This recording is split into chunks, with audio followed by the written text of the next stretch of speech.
des Non, non, Israéliens? non. Alors, rentrons dans le domaine de Mmh. disproportionné. Vous savez combien de missiles, de roquettes et de drones ont été tirés contre mon pays depuis le début de cette guerre? 6 500. Ce que nous avons tiré contre le Hezbollah, très spécifiquement contre les terroristes du Hezbollah, n'arrive pas à la moitié de ce chiffre. Pas à la moitié de ce chiffre. 6 500 drones, missiles et roquettes ont été tirés sur les civils en Israël. Nous n'arrivons pas à 3000 frappes et toutes nos frappes sont très ciblées. Oui, oui, oui, Oui, vous mais pouvez là, ce monter. que l'on voit sur ces images, est-ce que vous êtes sûr d'avoir tué des gens du Hezbollah? Oui, hier nous avons tué 200 terroristes de Il y a Hezbollah. aussi des familles, il y a aussi des Malheureusement, il enfants, y a aussi ouais. des frappes malheureusement qui tuent. Vous Il avez y a des entendu frappes cette collatérales. habitante de Des frites. Beyrouth qui Une dit, seconde, moi j'y je n'ai arrive, rien à voir avec le Hezbollah j'y et arrive, pourtant j'ai j'y été arrive, touché. et j'y arrive. Malheureusement, dans une guerre, il y a des victimes qui sont des victimes collatérales. Et ce n'est pas, c'est peut-être le cas de cette dame dont vous parlez. Non, non, attendez. Chaque fois Mmh. qu'un responsable du Hezbollah en Iran, au Liban, Au Liban. chaque fois qu'un responsable des gardiens de la Révolution, chaque fois qu'un ayatollah est tué, j'applaudis. Alors je vais vous dire, c'est pas très bien pour le chrétien que je suis, mais j'applaudis. Ne me racontez pas que vous pleurez en vous disant qu'ils ont On ne tué. pleure pas les mollahs. On pleure Voilà, pas les on les mollahs. pleure pas, et pas plus les gardiens de la Révolution. Donc On pleure pour le peuple iranien, vous avez voilà, raison. mais Voilà. chaque fois qu'il y a ça, j'applaudis de demain. Et je dis bravo Trump. La seule chose, c'est où il en est, où on en est par rapport au peuple iranien que moi je connais, parce que ça a été mon boulot à un moment donné de m'occuper. On n'est même pas à 6 semaines aujourd'hui. C'est une victoire éclatante pour la coalition. Quelle coalition? Les États-Unis, la plus grande puissance du monde, et l'État d'Israël. 11 000 missiles se sont abattus sur l'État d'Israël. Ça, c'est pas virtuel. Je suis en Israël en ce moment. Nous avons tous vécu au bruit des sirènes et on est rentré dans les abris, etc. Il y a eu près de 19 morts, mais s'il n'y avait pas de dôme de fer, on aurait eu des milliers de morts. L'Iran a été écrasé. Sa gouvernance militaire n'existe quasiment plus. Oui, alors c'est une position qui est un peu contradictoire parce que, en effet, non seulement il a dit qu'il fallait faire mieux connaître l'islam, et là-dessus je suis tout à fait d'accord, mais il a dit qu'il fallait aussi développer l'islam conformément, paraît-il, aux vœux d'Emmanuel Macron. Alors c'est assez inédit de voir un ministre de l'Intérieur dire qu'il faut développer une religion. Que n'aurait-on dit s'il avait dit qu'il fallait développer le catholicisme? Quant à la connaissance de l'islam, il faut en effet la développer, mais développer la connaissance de l'islam, c'est cesser d'édulcorer la réalité du fait islamique aujourd'hui et cesser d'euphémiser les maux du monde musulman, ses dysfonctionnements, le fait que le monde musulman est composé d'une quantité disproportionnée de régimes démocratiques et que les standards du monde musulman sont très en deçà des normes que nous sommes en droit d'attendre des sociétés. Et vous le faites quand même. C'est la faute du Hezbollah. Oui, vous le faites quand même. Nous le faisons parce que nous sommes en guerre avec le Hezbollah. C'est eux qui ont initié cette guerre. C'est eux qui ont décidé de frapper. Et je dirais plus, c'est le gouvernement libanais qui, lui, a décidé de ne pas désarmer le Hezbollah. Bien qu'il avait annoncé qu'il avait déjà réussi à désarmer le Hezbollah. Vous savez que des 6500 roquettes, drones et missiles qui ont été tirés sur mon pays depuis le début de cette guerre, 3000 ont été tirés du sud du Litanie, Liban. du fleuve du Litanie. Une région qui aurait dû être théoriquement complètement désarmée. Le gouvernement libanais avait annoncé qu'ils avaient réussi à désarmer. Et non seulement cela, mais le gouvernement français avait félicité le gouvernement libanais disant « Bravo, enfin le Hezbollah est désarmé au sud du Liban ». Alors, Oui, mais il faut être sérieux quand même. Et quand j'entends, vous savez, les rotondonnades, je fais le malin. Oui, je vais y arriver. Où on fait le malin et tout ça. Vous avez vu comment il est. Enfin, vous arrivez à le prendre au sérieux, vous? Moi, non. C'est le président des États-Unis élu sauf qu'il est le démocratiquement. président. Voilà. Oui, Et donc ça, c'est il est indéniable. président des États-Unis, il est président de la plus grande puissance du monde, et il est un type aussi dangereux. C'est le changement de régime. Mais comme l'a dit Netanyahou, et comme je le dis aussi, comme nous le disons tous depuis bien longtemps, ça ne peut se faire qu'avec l'aide des Iraniens. Et ils ont tellement été tués, massacrés par le régime que, de facto, ça n'est pas arrivé. Par contre, j'ai des appels, mais là, ces dernières 24 heures, de nombreux Iraniens qui disent « Mais vous n'allez pas arrêter, vous n'allez pas nous lâcher, vous n'allez pas lâcher le régime ». Moi, ce que je vais retenir, vous savez ce que je vais retenir, mon cher Raphaël, c'est que la France a refusé à des avions alliés américains de survoler le sol français pour apporter des armes à l'État d'Israël.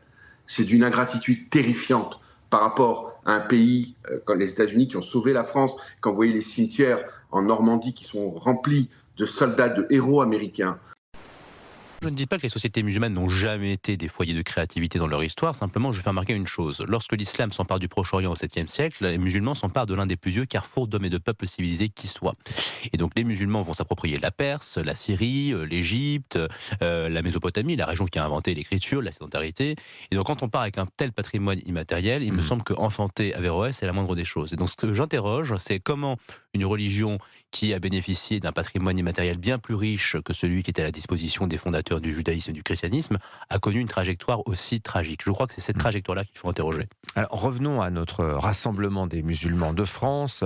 Les musulmans de France, d'ailleurs, pour ceux qui ne connaîtraient pas, c'est l'ex-UOIF, autrement dit, la vitrine en France des frères musulmans. Et ça, vous considérez que c'est problématique, Fergan Azira ? Tout à fait. Alors moi, j'étais hier au Bourget, j'y suis passé 4 heures, de 16h à 20h, et alors, il y a des choses positives et des choses moins positives. Alors, chose positive, j'ai eu la surprise de constater que les gens, alors ils m'ont reconnu assez facilement, n'étaient absolument pas agressifs et que les militants sur place étaient quand même assez avides de débattre et de discuter. Donc, non, mais on veut effectivement viser le Hamas au Gaza, le Hezbollah au Liban, mais on touche des civils, on tue des enfants, on blesse des familles. Il y a quelque chose de semblable dans les deux cas. C'est des terroristes qui se cachent derrière des civils, qui se cachent derrière des enfants, qui se cachent derrière des familles. Parce que c'est des peureux. C'est ça, surtout. Donc on ne peut pas faire autrement que de sacrifier aussi les civils. Non, il y a une faire autrement. Le Hezbollah peut baisser leurs armes et dire on arrête de combattre et on arrête de faire la guerre avec Israël. D'abord, quand j'entends des gouvernements comme le gouvernement espagnol, les pires en Europe, c'est le gouvernement espagnol, faire une leçon à Israël, Coco, tu t'occupes de Madrid et de Barcelone et tu nous lâches les baskets. Attendez, vous pouvez reprocher tout un tas de choses à Israël, pas eux de ne pas avoir de la suite dans les idées. Eux, vous savez pourquoi ils font la guerre, ils l'ont dit dès le début, ils veulent se débarrasser d'un régime qui est une menace existentielle pour Israël. Il faut rappeler que ce régime iranien, il veut la destruction d'Israël. Attendez, vous auriez en face de vous des gens qui voudraient la destruction de la France, vous iriez discuter peut-être avec eux, vous essaieriez de trouver un accord, bien sûr que non. Et oui, ils ont raison de vouloir réduire à rien le Hezbollah, qui est un danger pour leur propre population. Ils sont dans une vraie logique. Moi, je ne suis pas un fanatique de M. Netanyahou, c'est une chose, mais je comprends absolument la logique d'Israël. Je ne comprends pas la logique américaine dans cette histoire-là. Ce que je trouve bien, c'est que les Américains aident Israël et donc, du coup, ça me les rend sympathiques. Et s'ils peuvent nous débarrasser encore une fois de plus d'un certain nombre de salopards qui dirigent l'Iran, bonne nouvelle. Sur le reste, enfin, attendez, où on en est aujourd'hui ? Il ment comme il respire. Monsieur Trump, il ment comme il respire.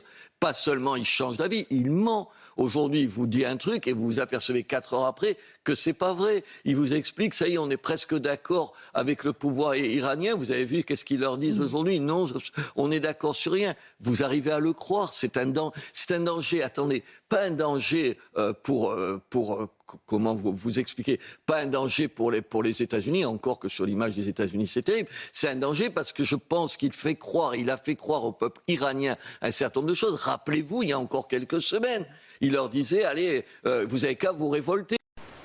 Et on rappelle accessoirement qu'il y a 200 000 Français qui vous écoutent et qui habitent Israël. Mais ça, c'est pas important pour Emmanuel Macron. Que Israël, la France dit en permanence, on est attaché à la sécurité d'Israël. Et imaginez-vous simplement, encore je l'ai déjà dit, ça, que les missiles qui tombent sur Israël soient des missiles avec des ogives nucléaires, ce qui serait arrivé dans quelques mois de façon certaine. La différence, c'est ce que explique Netanyahou, c'est que quand vous avez une bombe traditionnelle, vous rentrez dans un abri, vous sortez, vous pouvez revivre normalement. Quand la bombe est nucléaire, c'est terminé pour des générations. Notre but est, vous savez, les Libanais sont nos voisins à nous. Ce n'est pas des voisins des Parisiens, ce n'est pas des voisins des gens... Ce ne sont pas des ennemis, donc, les Libanais. Non seulement ce n'est pas des ennemis, c'est des gens avec qui on a vécu en paix, et avec qui on veut vivre en paix. Mais alors, qu'est-ce qui va être négocié entre Israël et le Liban ? Qu'est-ce qui va être négocié ? La façon de désarmer le Hezbollah. C'est un pays qui a été pris en otage par une organisation terroriste et par un régime des mollahs à Téhéran. Et qui veut empêcher justement cette paix d'être créée entre nous et le Liban. Alors, vous savez, monsieur aucun problème avec le Libanais. L'Europe reconnaît qu'Israël, et la France aussi, a le droit de se défendre. La question qui est posée aujourd'hui, compte tenu des images que l'on voit, des récits de nos envoyés spéciaux, est-ce qu'il n'y a pas une disproportion entre les frappes israéliennes et la réalité de la menace. La France, officiellement, ouvertement aujourd'hui, parle de frappe inacceptable et disproportionnée. Qu'est-ce que vous répondez aux Européens et à la France ? Parlons de la disproportion. Je n'ai pas trouvé beaucoup de militants qui avaient la démocratie et la liberté chevillée au corps. C'est-à-dire que pour critiquer la France, l'islamophobie, le racisme, là, il y avait beaucoup de monde. Pour, en revanche, critiquer les dysfonctionnements des sociétés musulmanes, il y avait malheureusement beaucoup moins de monde. Et c'est ce que j'ai remarqué, c'est-à-dire qu'on est quand même face à des gens qui s'accommodent finalement des dysfonctionnements politique du monde musulman, et il n'y a qu'à voir la grille des programmes. Hein. Quand vous regardez sur le site les programmes des conférences, le mot démocratie n'apparaît pas une seule fois. Donc il me semblait que c'était un enjeu quand même assez fondamental et l'un des principaux motifs d'inquiétude des sociétés françaises et occidentales à l'égard de l'islam. Manifestement, cela ne fait pas partie de leur priorité. Est-ce que vous diriez que finalement le travers de la situation de l'islam en France, c'est que ça devient une cause politique en réalité, Ferghana Ziyavi ?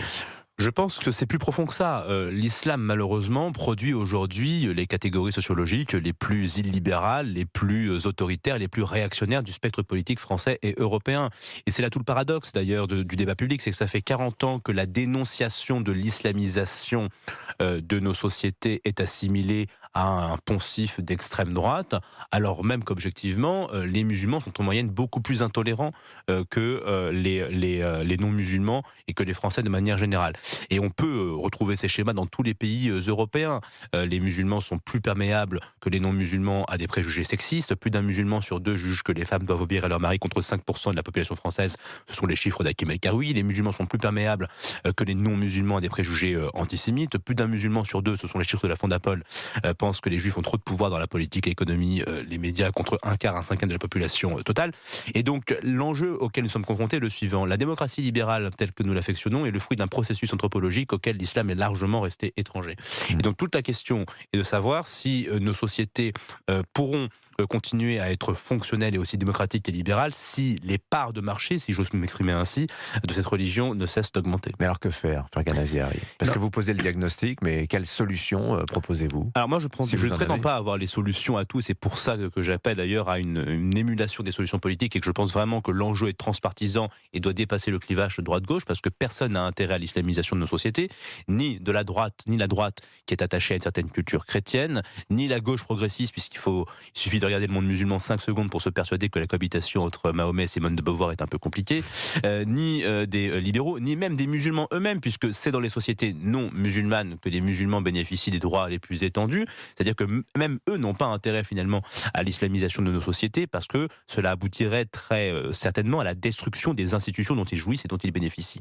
Et donc toute la question, à mon avis, est de savoir comment élaborer les moyens les plus civilisés, les plus pacifiques, les plus démocratiques possibles pour faire reculer les parts de marché de cette religion dans la société. Enfin, vous le savez, et les journalistes sont les premiers qui en bénéficient de ces violations. Donc on ne va pas faire comme si on n'existait pas. Mais attendez, mais elle est une folle furieuse. C'est une folle furieuse. Attention, ce sont des propos qui sont sous le coup de la loi. Hein. Moi, la seule fois que je l'ai croisée, c'est chez d'autres confrères que vous. Elle m'a agressé, parce que j'avais dit à peu près le même... C'est pas pour ça qu'elle est une folle furieuse. Attendez. Elle est peut-être agressive. Vous vous rendez compte ce qu'elle dit ? Vous vous rendez compte ce qu'elle fait ? Vous vous rendez compte ce qu'elle a dit ou ce qu'elle n'a pas dit après le 7 octobre ? Vous vous rendez compte ? Oui, j'enlève le mot folle furieuse. Ce sont des propos disqualifiants, on les retire. On les retire, bien sûr. Elle est un danger. Elle déteste ce pays. On en parlait, avec quelqu'un dans votre couloir, c'est l'antisionisme qui est de l'antisémitisme. Tout le monde le voit. C'est quelqu'un, attendez, et ils vont nous donner une leçon de morale. Vous avez vu la bande de drogués qu'il y a dans ce parti ? Alors pardon, vous allez trouver aussi que c'est un propos que je ne devrais pas tenir. Attendez, il y en a combien ? Là, ce sont des faits. Et c'est eux qui vont nous donner une leçon de morale. Father, Father, Father, help us in some God.